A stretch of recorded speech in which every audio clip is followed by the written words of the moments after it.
Thank you for tuning in to the Que Onda Show with your host, Dee Blaze, here on this great radio station. The Que Onda Show is a variety show specializing in the entertainment world in music, movies, television, sports, and other specialties. For the next hour, Dee will bring you some interesting interviews to entertain and educate. So, if you're listening to this program at home or at the office, your smartphone, or your car, let's begin with Dee Blaze on the Que Onda Show. This is Dee Garcia Blaze with the new Que Onda Show, a radio show program that shines the spotlight on Chicanos and Latinos and those who like to work with us in the arts. And with me today is a special guest, Fernando Rodriguez.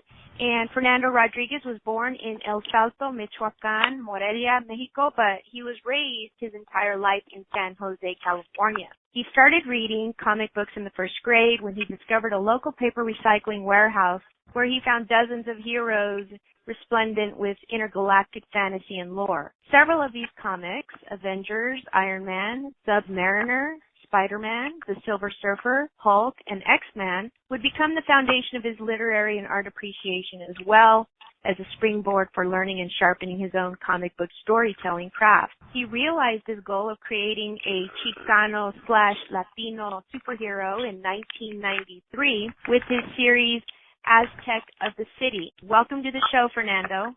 Hi, Dee. Thank you for having me.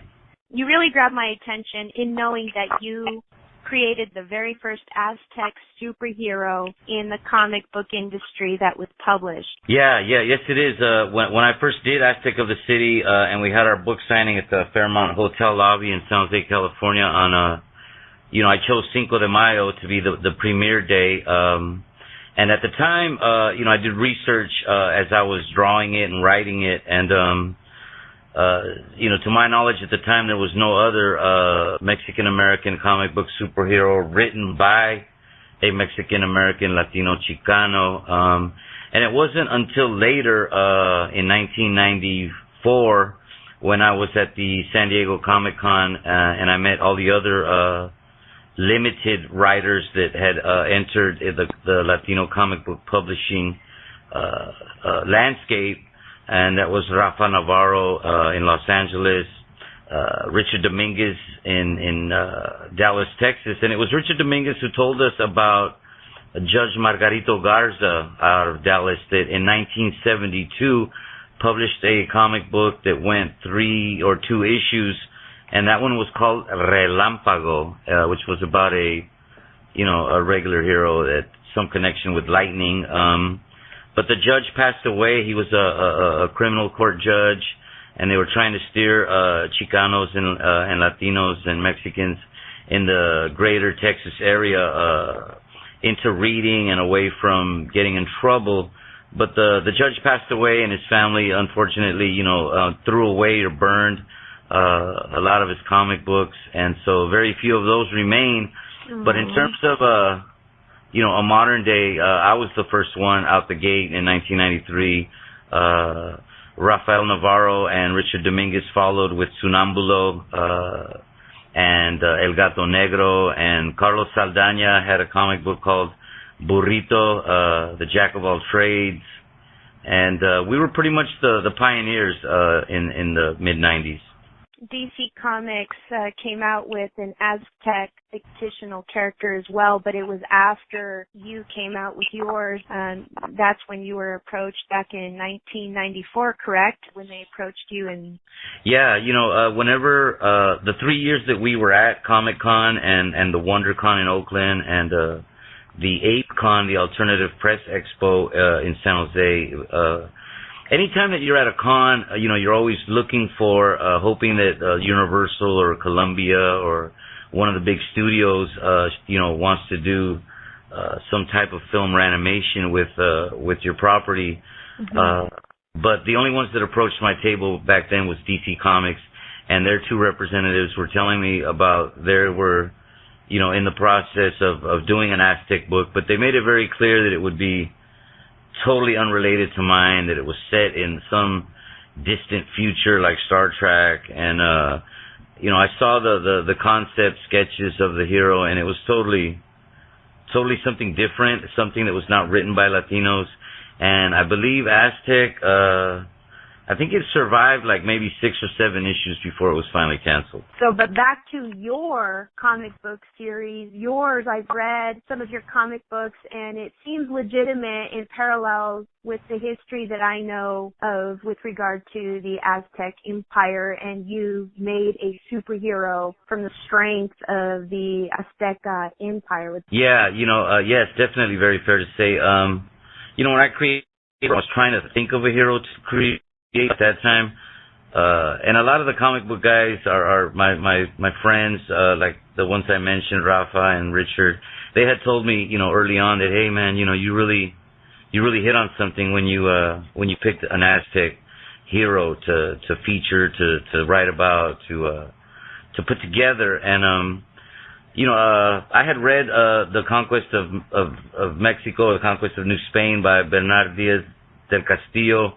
And I did a lot of research about Cuauhtemoc, about Tenochtitlan, about the conquest, about La Malinche, Malintzin. So, and I wanted to tie my hero in much the same way that Marvel Comics, has tied, like, say, Thor to that, type of history and lore. I really wanted to make, my hero, Tony Avalos, in the first series, which was volume 1, he's a construction worker, and an airplane, this is 93, so it's many years before 9/11, crashes into his building, and he lapses into a coma, which is one of the greatest unexplained sciences or factors in the world. Comas are very hard to explain. Some people come out of them like nothing happened, and others come out of it really childlike, and others are like in a vegetable state.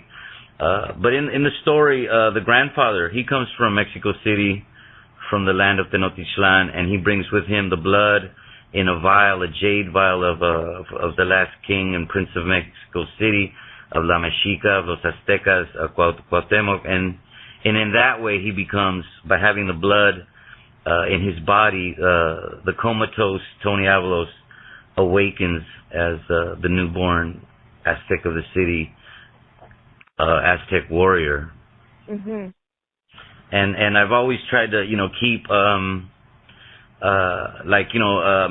references to tortillas de harina, caldos, and in the Mexican culture throughout the stories. I see the Spanglish references as well, which I like as a Chicana. You incorporate Spanish with the English messaging within your comic book, and it feels familiar to me, and it feels like home to me, which is why I appreciated reading your comic books. Yeah, the reason that I changed it from Volume 1 to Volume 2, the Volume 1 version, my brother and I kind of put together as artists, and the national distributor, Diamond Comic Books, out of Timonian, Maryland, they sent us a rejection letter stating that, get back to us when the artwork improves. Who sent you the rejection letter? The national distributor that can put it nationwide. Uh-huh. After number 2, I gave up, and a kid came to a young man came to my door. And he had gone to the Joe Kubert School of Cartoon Art and Animation. His name's Casey Quevedo. And so Casey and I said, hey, let's redo the book with your artwork. And then that was Volume 2 with Casey's artwork. The book went nationwide, and I sold out the 5,000 copies of number 1 and number 2. Working with Casey led to Lowrider Magazine flying me down to Ontario, where we did a comic book strip in the back of Lowrider Bicycle Magazine called The Street Cruisers, about these little lowrider bike kids that keep their neighborhood safe. Casey Quevedo, is that the Casey that you're talking about? Yes. I hired Casey back to help us with issue number 3, where he did the 6-page mini story of Cruz, the Christian warrior, which is a story about a 12-year-old boy who's got long hair that gives him the strength of Samson, and he's got a staff that he controls the weather with. Everything that spews from his mouth is from biblical text. I'm not interpreting anything from the Bible. It's just direct. But there was a lot that were calling and complained in Volume 2 and 1 telling me why is the hero a construction worker? Why can't your hero why can't a Mexican be an astronaut, a scientist, a lawyer, an attorney? So that coupled with the other complaint from my college professor that the early Aztec was speaking English and he was flying through the air like Superman, that prompted me to make volume 3, where the reading level is at a college level reading level, and also adapted the changes to the character, where he's no longer a construction worker, but he's a college student, where by going to college and being a student, Latinos can be anything they want to be.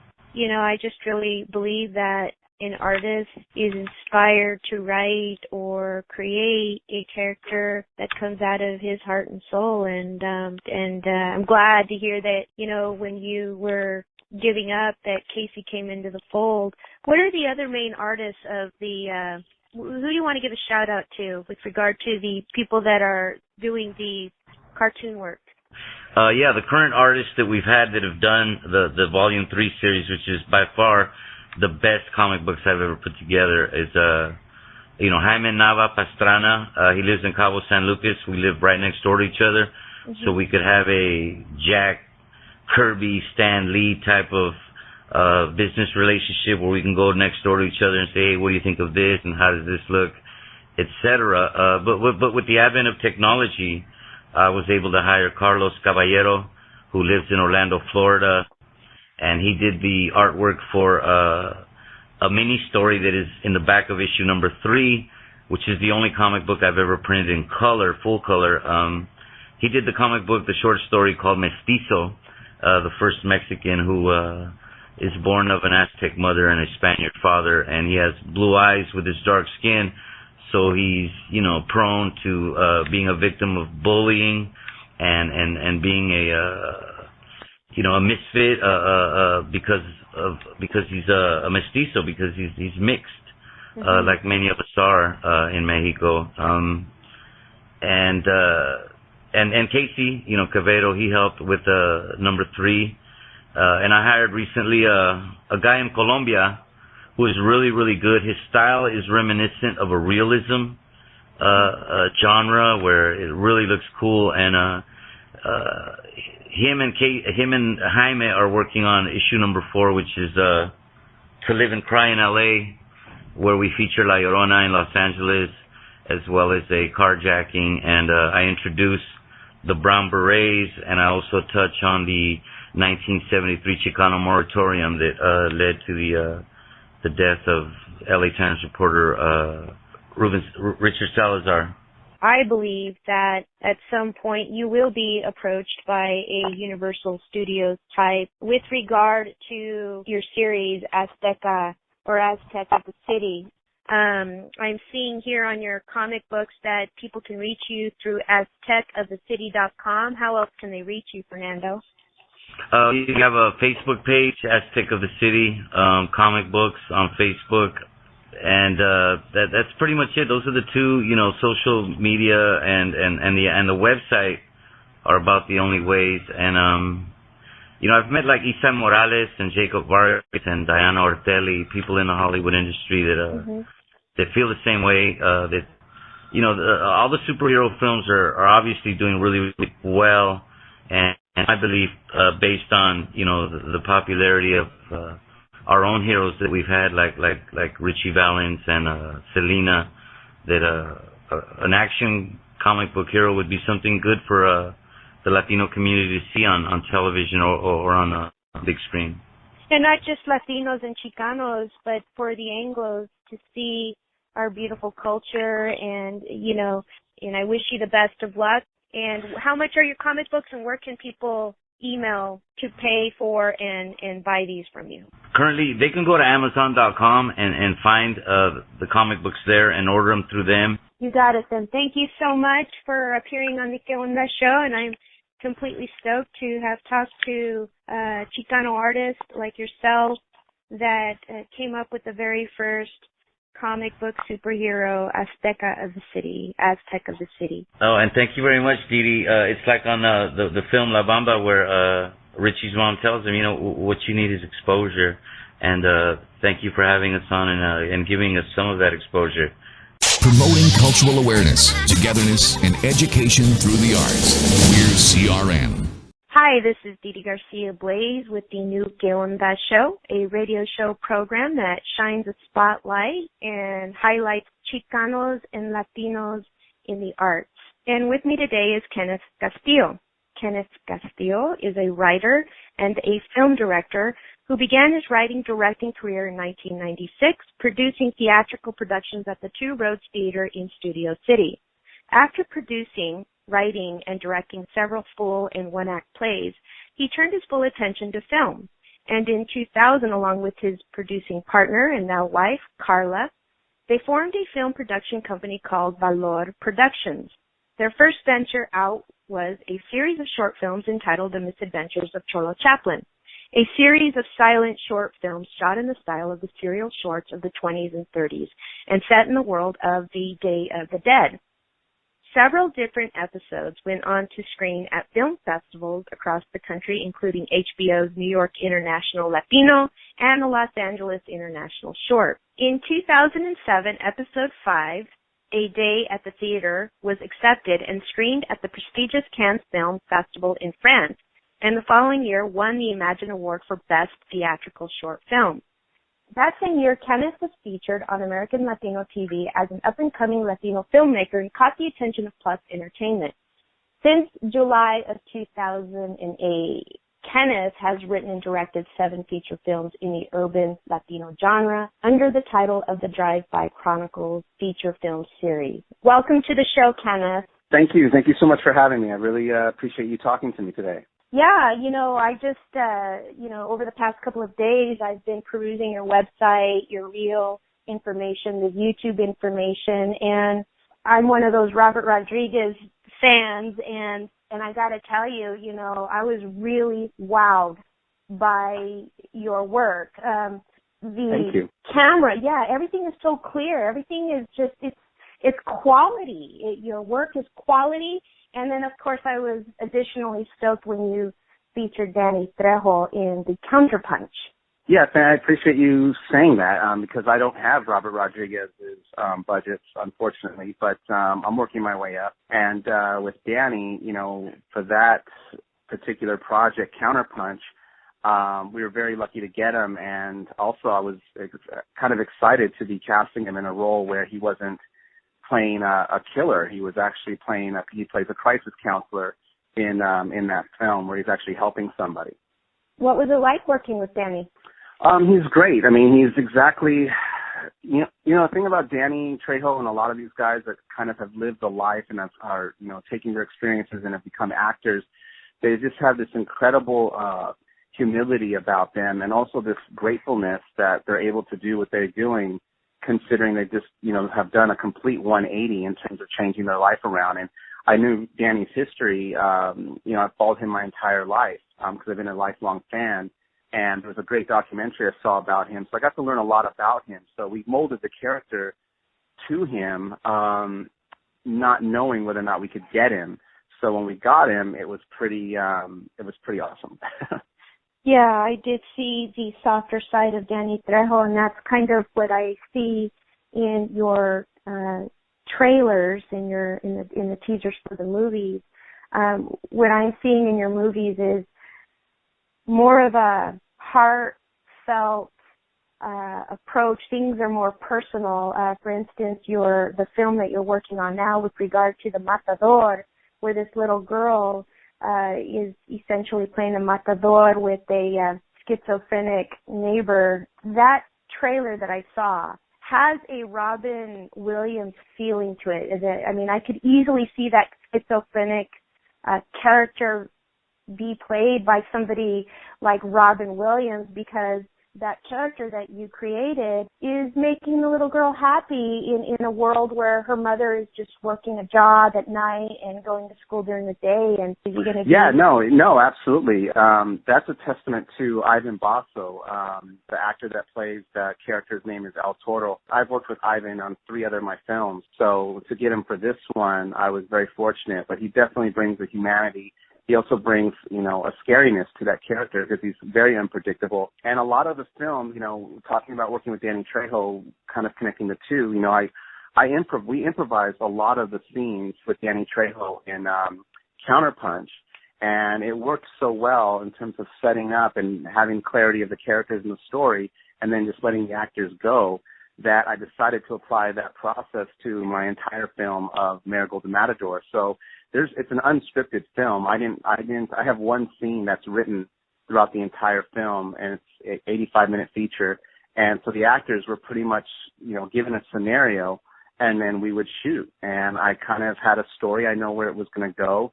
And so a lot of it was improvised. So when you see the video, it's me basically creating a very free environment for the actors to work, and still trying to keep a through line with a story. I noticed in looking at your website also that you have a lot of Day of the Dead a vibe. And who did do you have one person who does the painting consistently? I have two makeup artists.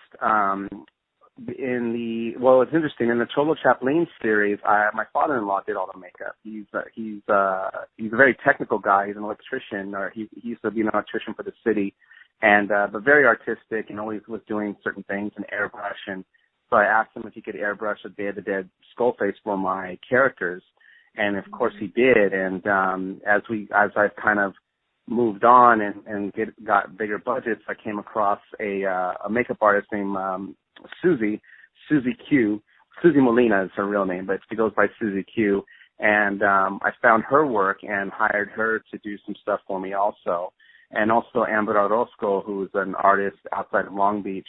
She actually did some makeup for me in my last feature film, which is called La Guapa. And so I have two makeup artists, I would say, that I utilize for all those kinds of Day of the Dead vignettes and flashbacks and character makeup that I use. Going back to the Counterpunch, your film featuring Danny Trejo as the crisis counselor, in the cover of that film that you promote, it looks like Danny Trejo is blocking a punch by the person who's the boxer. Is he also a trainer?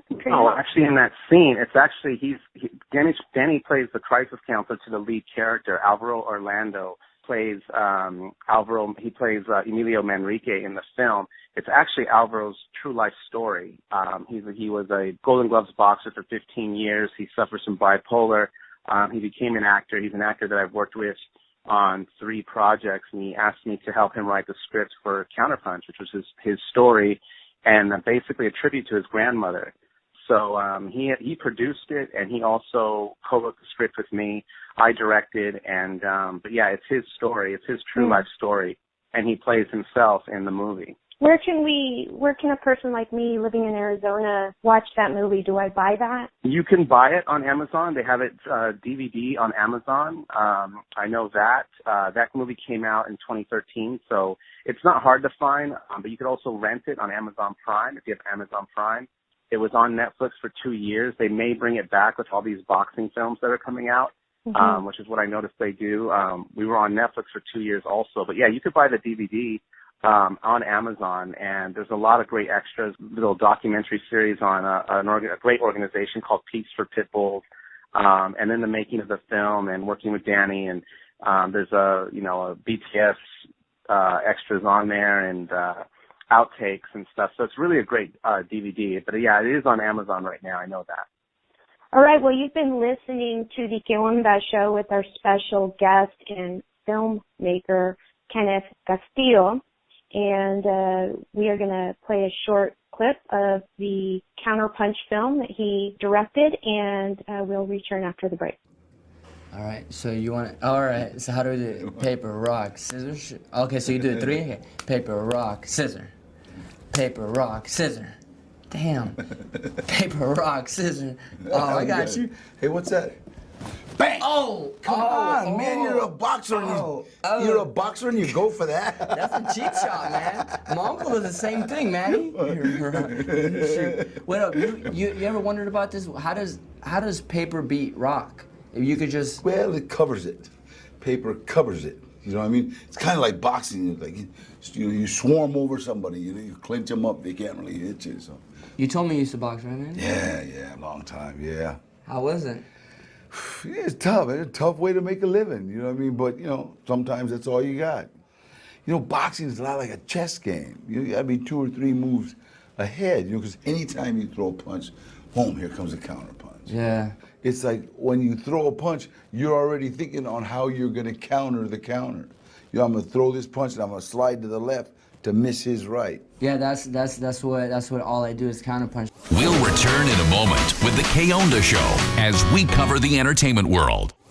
Don't forget to pencil the K-Onda Show in your calendar. The program airs Thursday nights at 7 p.m. and then again on Sundays at 5 p.m. here on CRN Live. Now, let's continue with the K-Onda Show. Welcome back to the K-Onda Show, and with me is Kenneth Castillo, who began his writing and directing career back in the 1990s. Thank you again for being on the K-Onda Show, Kenneth. Oh, absolutely. I'm honored to be here. I wanted to kind of go back into your 7 films here. I mean, you've got an incredible resume. Tell me about Hearts of Men, because for some reason, I'm looking at that and I see some cholo-like gangbangers. What's the meaning of that? Hearts of Men. It just grabs me. What's behind that story? Well, I'm glad you brought that up. It's one of my probably more personal scripts. It's about 2 twin brothers. One is a paramedic and another is a drug dealer. And I kind of want to do, it's more of a thriller actually, because the one twin who is a drug dealer ends up getting murdered, but his crew doesn't know that. So this DEA agent convinces the paramedic to kind of go undercover as his twin brother. But the interesting thing is the actor that I cast in that is Carlos Pratt. And if you're familiar with a film that came out earlier this year called McFarlane, he was in McFarlane. Oh, nice. Yeah, so he plays the lead character. So the reason I bring that up is because I've read a lot of interviews that he's done, and they always seem to mention that McFarlane is his first lead work, and I'm like, no, he's done lead work before that. Oh, that's not cool. Yeah, but it's just part of what you deal with. Because even if you look at Counterpunch, right, Yvonne's not in the actually Yvonne is in the Counterpunch teaser. She's on Jane the Virgin right now. She plays Abuelita on Jane the Virgin. And I cast her in Counterpunch 3-4 years ago. So actually our first read through was like 5 years ago. So I've known of Yvonne and of Carlos, long before anybody else, had cast them in these bigger projects, which is great. It's exciting for me to see them move on to bigger and better things. Absolutely. But it also feels good that I feel like I'm a decent casting director. And also you want to set the record straight, and for the audience that is listening now, that is pretty admirable. I have seen your YouTubes and the reels and the teasers. The work is quality. I don't know what cameras you are using, but they're very crisp and amazing. I mean, thanks. No, I've been blessed to work. I'm sorry. Mm-hmm. Go ahead. Oh, I was just going to say, I've been blessed to work with some great DPs. I mean, in 7 films, I've worked with 1, 2, 3, 4 different DPs, and one of my DPs, director photographers, had done 3 of my films. He did Ghost Town, Confession, and La Guapa. And my director photography now on Marigold was actually my DP on the short film series, The Misadventures of Cholo Chaplin. So I work with guys that have taught me a lot, and if I have any talent, it's putting the right people together for a project. Sometimes I've miscalculated with some people, but over the course of 7 films, you're going to have some bad apples, but I have to say that crew-wise, I've been very fortunate. Sometimes I'll navigate myself to an independent movie in Japan or China, and I pay attention as just a regular fan, a movie fan. You think they look more mainstream? Yours look like what I would see in a theater. Fantastic. I'm so that's a huge compliment, because I know that getting a theatrical release for any of my projects is going to be a challenge. But every single film I've ever shot, I've always shot for the big screen, you know. So I'm always looking at the bigger picture in terms of when I'm shooting. So I really appreciate you saying that. Also, I wanted to thank you for the compliment you gave me earlier, just in the fact that, you know, there is a lot of heart in all my films. You know, I think a lot of people peg my stuff as stereotypical because I'm in the urban genre, but you know, they're just commenting on a genre that they may not like. But you know, I can tell you, just in the writing process, I go above and beyond and out of my way to make sure those characters are living and breathing, and like every character. So the fact that gets noticed, I always, you know, that always makes me feel good, because for the most part, people who don't like the genre are really quick to judge my work as stereotypical. Well, like you, I'm a big fan of Danny Trejo, and that's why I wanted to explore that film in the teaser that is on your website. And that's where I saw the quality of your work. Well, actually, it was the Matador film that I saw first. And oh, great! That's my more recent. Hopefully, it's my best. Right. I always say, hopefully, my best is the one I'm working on right now. It feels mainstream to me. And I think so. I mean, I think it's a very simple idea, but it's significant. I just saw First Assembly this past Sunday with my editor, and she did, you know, she put together a story where there is no script, and it made me feel really good with what she did, and it was easy to follow, and it was beautiful, and I just trying to put a face and a story behind people you may see on a daily basis, and that's all I did with this story, this single mom, this young girl, and this schizophrenic homeless man, you know, and I hope I can finish it, because that's partly why I'm on this kind of promotional tour, is because I'm trying to get people to look up the Seed and Spark campaign. We're raising some money just to finish it. It's already been shot. I just have to finish it in post. And hopefully they'll visit the website, or they'll visit, you know, maybe you can include a website link, you know, when you promote the show. But yeah, the people can actually help out directly with this film. Now, where can people contact you? KennethCastilloFilm.com, and where can they contact you through other social media outlets? Yeah, Facebook. The Facebook is a great place to contact me. Kenneth Castillo. If you just type in Kenneth Castillo, I'll pop up. I should be one of the first to pop up. Also on Twitter at Cholo Chaplin, and on Instagram at Cholo Chaplin. You know, moviegoers crave for something new and fresh.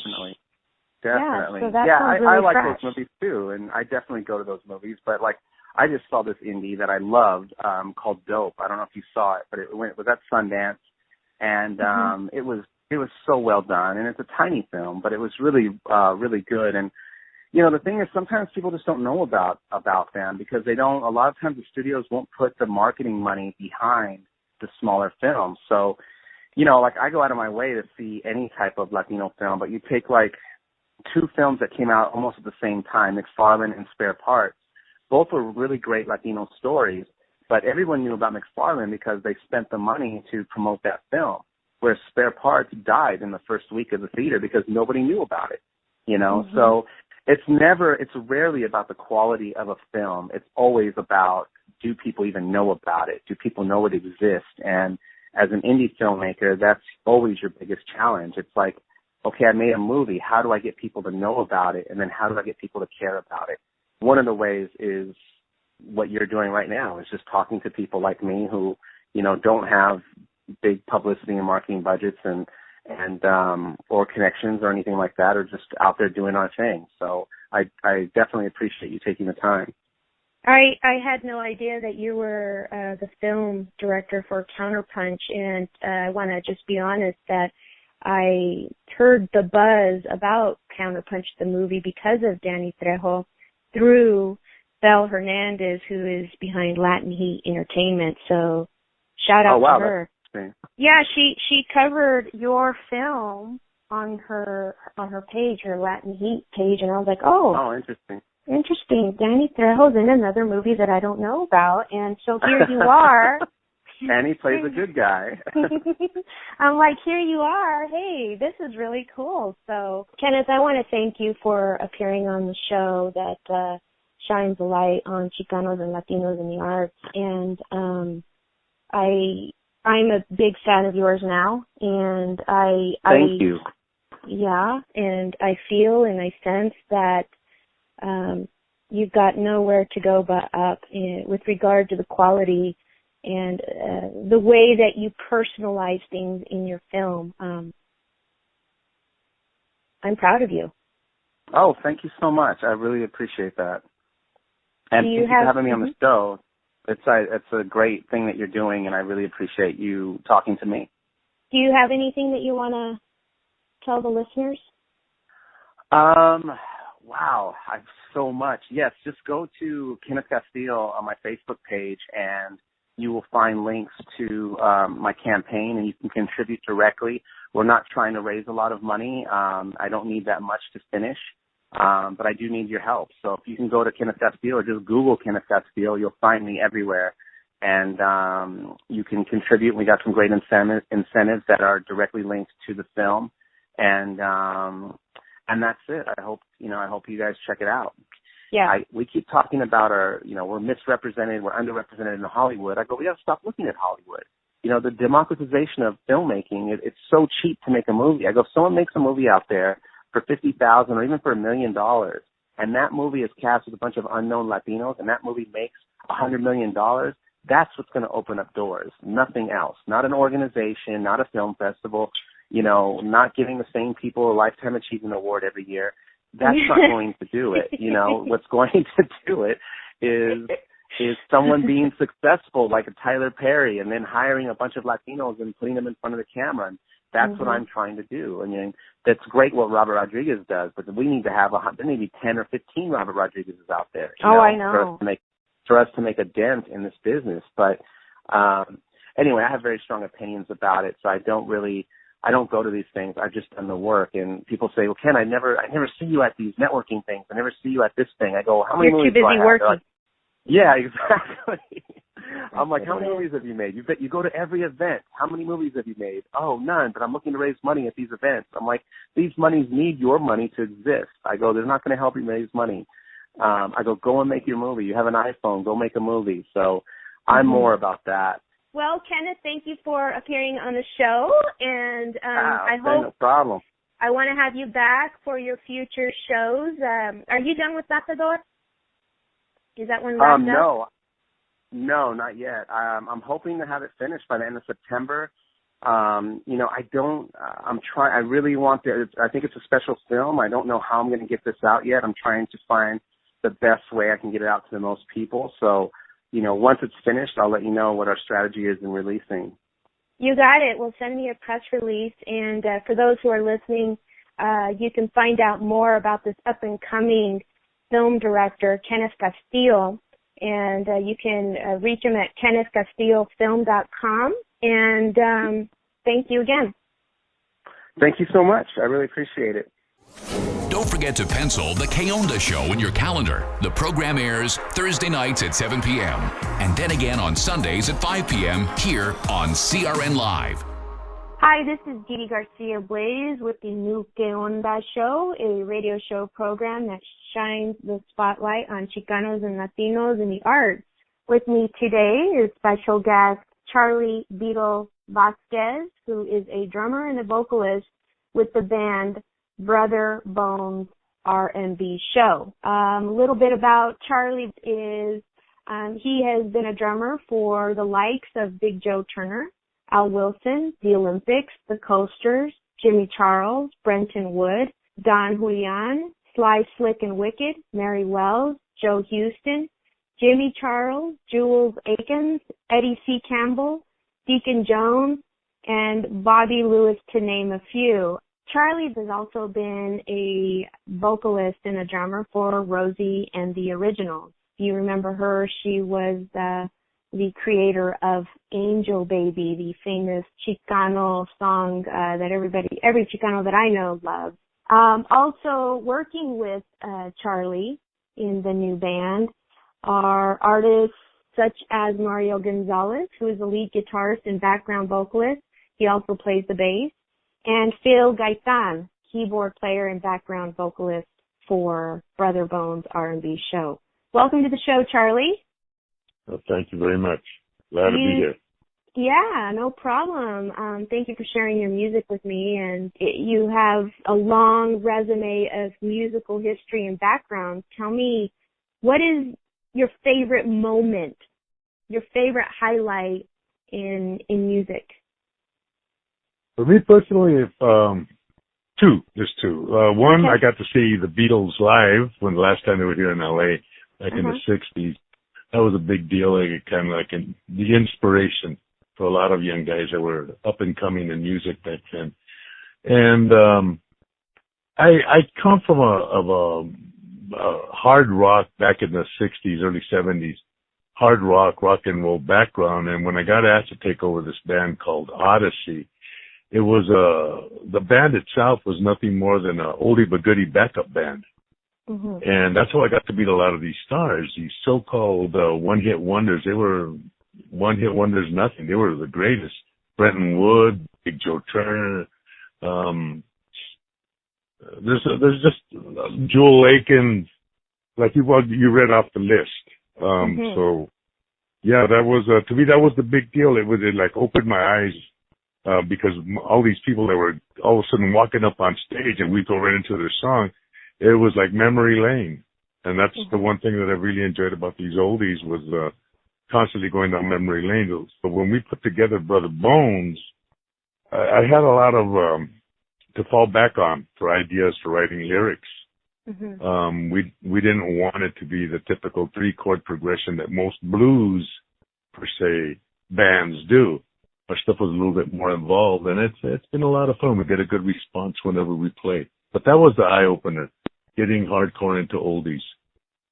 Now, Brother Bones R&B show is an original style blues and rock band. Yes. Where you go from traditional blues to rock, a Billy to a fusion rock, blues, jazz feel. Would that accurately describe your genre? Oh, yeah. Absolutely. If you hear like the song, Blue, So Blue, there's we call it the hook. It's like the ultimate hook. If you listen to the very beginning of the song, I'm pretty sure as soon as you hear that intro that the guitar does, one little riff, you'll know what song, what inspired that little riff there. The other song that I sent you was Don't Talk About Me. Totally different. You know, they've asked us, that isn't a blues song. It is to us. It's a shuffle, like any other blues song is. It's a shuffle, except that somebody took the time to come up with some really nice chords, which is Phil Gaitan, our keyboard player, and our guitar player. These guys really worked their fingers to the bone to put some of these melodies together. And then I just had to write some lyrics. But, that's about it. What inspires you? I mean, what kind of inspiration do you use to write your lyrics to some of these songs? Nothing beats no love story. I like being comical at times, just off the wall. But inspiration comes from just everyday life. I've been with my wife since we were 14 years old. So a lot of inspiration there. A lot of inspiration. So what was your last inspiration that you used in the last lyrical creation that you came up with? Can you give Blue, when we did Blue. Not all stories, and I'm sure you've heard them, not all stories written or all lyrics written are about the really nice, the niceties of being in love. Some of them are, there's rough spots. And I think that was very inspirational for me to get those rough spots out and say, hey, you know what? We've got blemishes like anybody else, and you can make it, Let's go to Behind Angel, Baby, Rosie and the Originals. I mean, that had to be one of your highlights, working with the woman behind a well-known lowrider community, Chicano community song. It was an honor. it was always an honor. I'll share a real short, quick story. It never ceased to amaze me. When we'd be back, here we are now in our 50s, and we'd be playing, whether it was in Vegas or an oldie but goodie show out this way or in Arizona. I would always, being the drummer, I tend to be scoping the people out, just looking back and forth at the people enjoying the show, and it never failed. There'd always be a few couples way up against the stage looking up at Rosie as she's singing the song, and as soon as she gets into her, ooh, I love you, you start crying. And that always got me. I'd always put a lump in my throat. I don't care how many times I saw it. It always, it never ceased to amaze me. How did you even meet her? How did you guys meet? How did I? Back when I was playing with Odyssey, like we were a hardcore oldie but goodie band, they asked us if we wanted to back up the acts that were on the show. And yeah, so we'd back up the coast of just about all those people you named off. At one time or another, they were all on one of our shows. Junior and Odyssey was a hardcore oldie but goodie band, and we were working for Rick Ward, this old DJ that took over Wolfman Jack's old radio station, XPRS, and Eddie Torres being manager of the Midnighters, the only manager they ever had. And we're talking the original members, Willie G., Romeo Prado, Larry Rendon, George Dominguez, George Salazar, Danny Lamont, Roy Marquez. These guys, now there's everybody out there but the original members. These are the members. As a matter of fact, in Odyssey, George Dominguez, original guitar player on all the recordings of the Midnighters, he became my guitar player. So all those years that we were backing up all these acts, it was George Dominguez playing lead with us and touring with us. Nice. You've got an impressive musical background, long history of music behind your life. How could my audience get a hold of you and purchase a CD with regard to the band and Mario Gonzalez and Phil Gaitán, Brother Bones and R&B? How can my listeners reach out to you? Well, as far as you want to get a hold of the CD, have them go to Spotify. Spotify, Spotify Records, and go to CD Baby, and you can get CD through them, right? If they need to contact us, well, you've got my number there. Just go ahead and post it. Just post it on, on the site. For those who are listening and who would like to purchase a CD from Charlie Vasquez and the band, please contact him at Maya131644@yahoo.com. Or you can contact him directly at 760-861-9709. Thank you for listening. And thank you for coming to the show, Charlie. And thank you for the invite, Didi. And now we will play a tune from Charlie Vasquez and with regard to his band Brother Bones R&B show.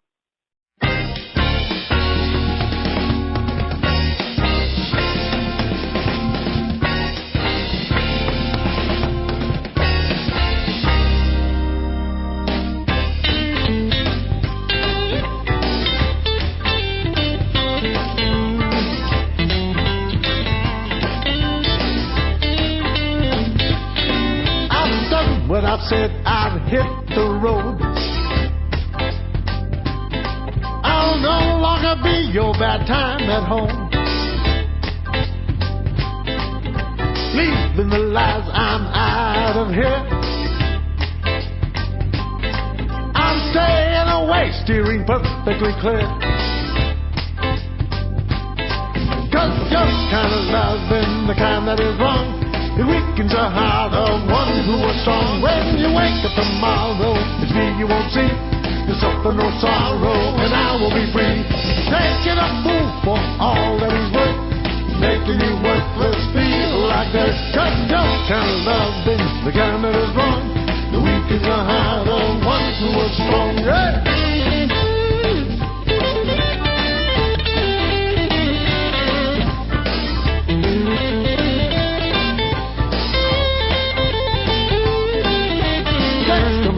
Still, I don't understand how you could bring down a very proud man. I was so wrong to think you would change, but women like you always the same. When you're kind of loving, the kind that is wrong, it weakens the heart of one who was strong. When you wake up tomorrow, it's me you won't see. You suffer no sorrow, and I will be free. Taking a fool for all that he's worth, making me worthless, being a rotten jerk. When you're kind of loving, the kind that is wrong, it weakens the heart of one who was strong. Yeah!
Show with your host, Dee Dee Blaze. This program is the property of Star Sound Music Group, Hollywood, California, and is available for syndication by emailing your request to affiliates@kondashow.com or call toll-free 213-283-STAR. Educational institutions, please call to see if your school qualifies for free licensing on your campus radio station. This program was produced by Dee Dee Garcia Blaze. Executive producer is Frank Miranda. Imaging by David Tyler. Thank you for listening to The K-Onda Show.